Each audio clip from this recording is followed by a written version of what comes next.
wait for the last person to come in, and then the last person can start and come back this way, all right? Welcome to another Carlo and Lade's Sports Show. I'm Robert Laidlaw. And I'm Sean Carlin. And today's guest is Steve Garner, the coach of the Starplex Swim Club. G'day, mate. How are you? I'm good, thanks, Rob. Now, just give us a little bit of your background. You're a Sydney boy.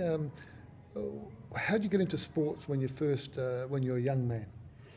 I was a Sydney boy, eastern suburbs, born and bred, and near the beach, Coogee, I lived, so there was always the beach activities, and swimming was obviously a big part of my life through that. I also went to Randwick Boys High. It's a very sports-oriented high school with rugby and swimming and water polo. So yeah, Water polo? Yeah, water polo was one of my goes. How did you get into that? Well, as I say, through the school swimming and water polo teams, but then later on I went to military college where that was taken pretty seriously, water polo. I played down in Canberra, which is where Duntroon is, the military college, so played in the ACT competition down there. We've always had some great swimmers in the Gawler area. What's our current squad looking like? What sort of young guys and girls have you got working with you at the moment? Yeah, I think we've got some really good talent coming through, but at the top end we've got James McKechnie, who has been in finals this year at the Australian Championships, has done before in the Open Championships. So James is in the top half a dozen in Australia. We've got some age groupers that are also top 10 swimmers. Some of those have medalled and some of those have won in past years. And we go down to our big mission in the last couple of years is to try and get the younger kids going to love the sport, not necessarily at that highly competitive level where you don't want to burn them out before they get too old. Before they get old enough to compete as a senior, we'd like them to still have their enthusiasm. So we're in pretty good shape, I think. So swimming is synonymous with Australia, really. I mean, we're one of the leading countries in the world. We think of the bronze Aussie, we think of the beach, we think of people spending time at the pool in summer, which most of us did as young kids. But it really is a tough sport, isn't it? And I'm so impressed with the young people that I see here at Starplex, and I'm sure right across the state. But the actual, I don't think people really appreciate the actual volume of training and what these kids have to do. Can you sort of fill us in on the typical week of a young teenage swimmer? Sure. Yeah, I think you're right, Sean. I think, but when I was growing up, the beach and you actually had swimming in your life, but these days it's much more organised. I think as a lot of sports are, and it's pretty labour intensive. Swimming is very labour intensive. So in our top squad, those guys and girls, they come 9 or 10 times a week into the wet sessions, the swimming sessions. They also have to do dry land stuff. They do Feldenkrais and other sort of body alignment, and in the gym they do their activities in there as well. So it's probably another 3 or 4 sessions a week that they do. So they could be doing 13 or 14 sessions a week in that top for about 2 hours each session. Now, you're talking about James McKechnie. What are some of the other names of some of your top performing swimmers? Well, Jacob Desmond's been, Jacob's now 17. I think he's going in his last year of high school, so it always gets a bit tougher when you're going into that last year and you've got your school commitments. But Jacob's been a national age winner and place getter and finalist in other years. Erica McGifford and Maddie Kelly are both finalists this year in their age group, 15, 16 years in the Australian Championships. So we've got still about 3 or 4 kids that are performing at a very high level, and the other kids are moving towards being national level swimmers.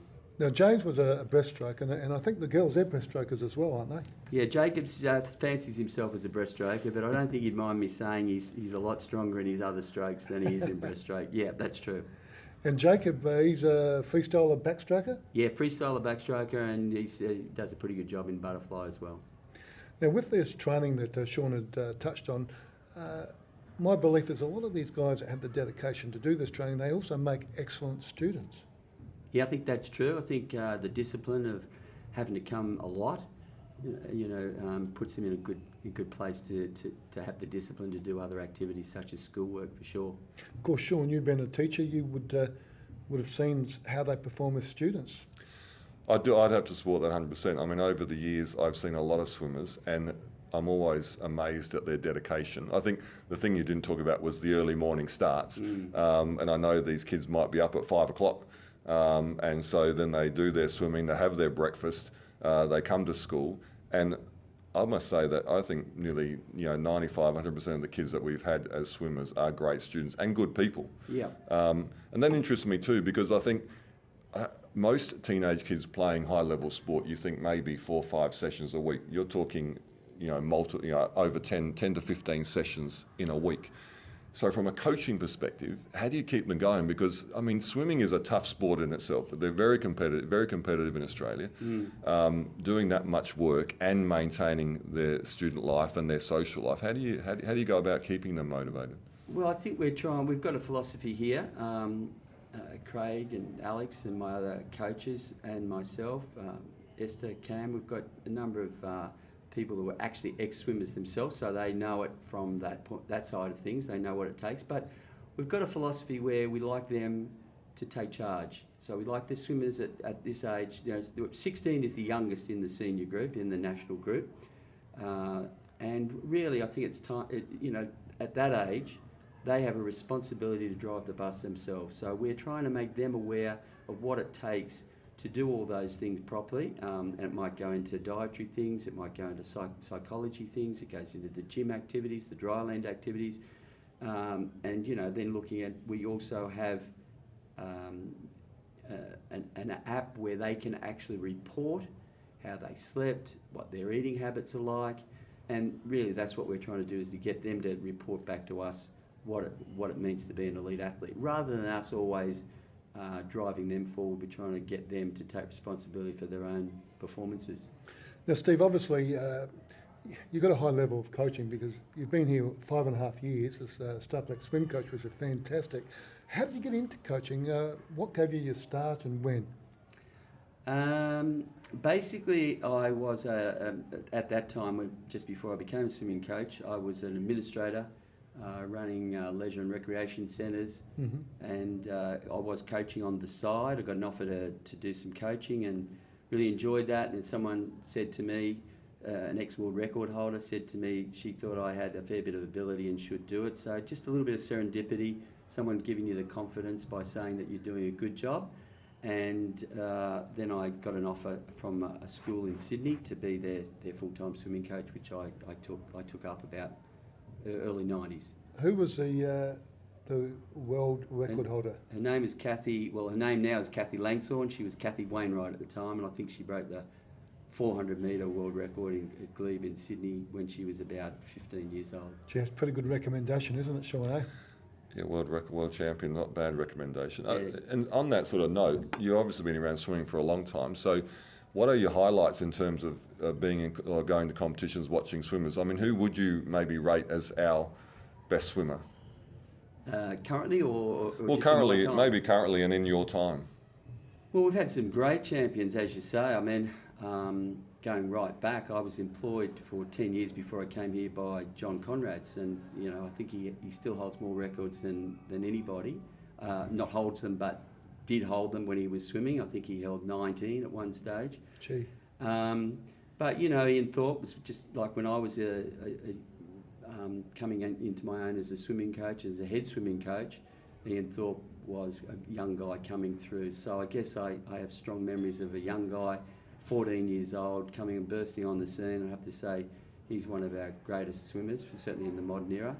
I've got a fond sort of spot for Liesl Jones because I've coached some pretty handy breaststrokers, and one of those did come second to Liesl in the Commonwealth Games in 2010, and at the time Liesl was the best swimmer in the world and had been for about 6 years. So yeah, we've got some, and now we've obviously got quite a few swimmers in our current setup that are pretty good as well. And that was Samantha Marshall that you coached, and she also won the World Junior Championship in 2008. She was a 100-metre breaststroker? Yeah, well, she was a 200-metre, 100, 200 metre. She ended up 100. In 2008, she was 15, and she qualified second in the Australian Championship to Liesl Jones, and that was kind of when we knew we had a bit of a swimmer on our hands, and that was a very exciting time for myself as well. So, yep. Steve, do you think people underestimate the actual technical difficulties of swimming? I mean, we all swim, and so we think we can all do it, but in fact, swimming's a really technical sport, isn't it? And so in actually teaching skills, do you think people underestimate that? They probably do. I think unless you've been a swimmer, you don't know exactly, how complicated it is, and I think there are small things that can go wrong which make it very complicated, particularly in something like breaststroke where it's three-dimensional. But even in your sort of more straightforward strokes like backstroke and freestyle, you just get one part wrong. I suppose it's a bit like having a golf swing that, your backswing sort of gets a bit fast or it goes off the centre line. I don't know a lot about golf, but we've played it pretty poorly over the years, so I know you can go wrong with it. I can join you there. Yeah. Me as well. Yeah, absolutely. It is a very technical sport, I'd have to say. Yep, for sure. And what about with the SASSI squads? I know Peter Bishop used to be down at Norwood. He's obviously the head coach. Have you done any work with Peter and with the SASSI squads? Yeah, look, I've toured with Pete, and he's, a great coach. He's been made the actual SASSI coach this year. We haven't had one before. He was, the head coach of Norwood, and then he was the head coach of Marion more recently. But, Pete's coached Kyle to the Olympic gold medal, and he's a really excellent coach with great experience, but he's a really nice bloke as well. Get on very well with him. And you mentioned Cole Chambers. I mean, wasn't that one of the Olympic highlights for South Australia to watch? Absolutely. And I think for swimming in South Australia, the kids know the guy who's the 100-metre champion of the world, and they see him. Even the smaller kids, they see Kyle down there at Marion when we have our championships down there, and very important step. What was he, like 7th or 8th at the turn or something, wasn't he? I think he was last at the turn. And he just sort of he'd come home and it's one of those moments in the Olympics, and I'm sure, Sean, you can understand this, that as an Australian watching that particular race and seeing what he did makes you so proud to be an Australian.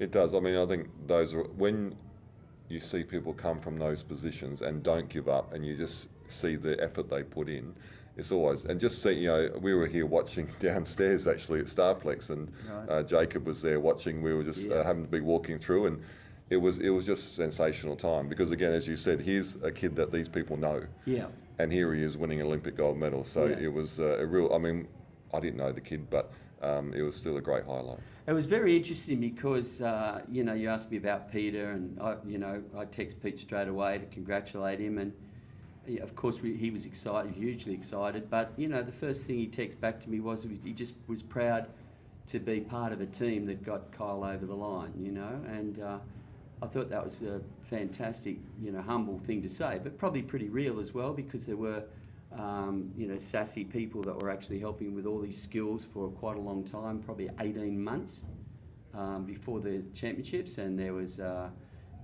Pete's assistant coach did a lot of work with him, and so Pete actually did acknowledge that there were a lot of people went into making that guy get over the line. And just to finish off, the direction of the squads. Of our squads here at Starplex? We've been trying to, as I said before, try to make the younger kids still enthusiastic when they're 16, 17, 18, because that's a hard time. They're ending school, they're going on to university. So we want them to be still swimming, and I've got some great coaches helping me out, and that's our philosophy, is to try and keep it with enthusiasm and fun and skill building and confidence and an overall holistic approach to the sport. Thank you very much, Steve Garner. It was really interesting. This concludes another Carlo and Lay Sports Show. I'm Robert Laidlaw. And I'm Sean Carlo. Go! I'm Jacob Desmond, and thanks for keeping me in the sport, coach, after coming from another club. Went through a pretty tough time. I love being here. It's just a great environment. Thanks, coach. Hello, my name's Luke Quillen. This is my coach Steve. I think Steve's a great coach because he's really relaxed and helps us building our technique. Thanks, mate. Next, come on, you can't stop. Come on. Come on, Eric. Come on, Eric.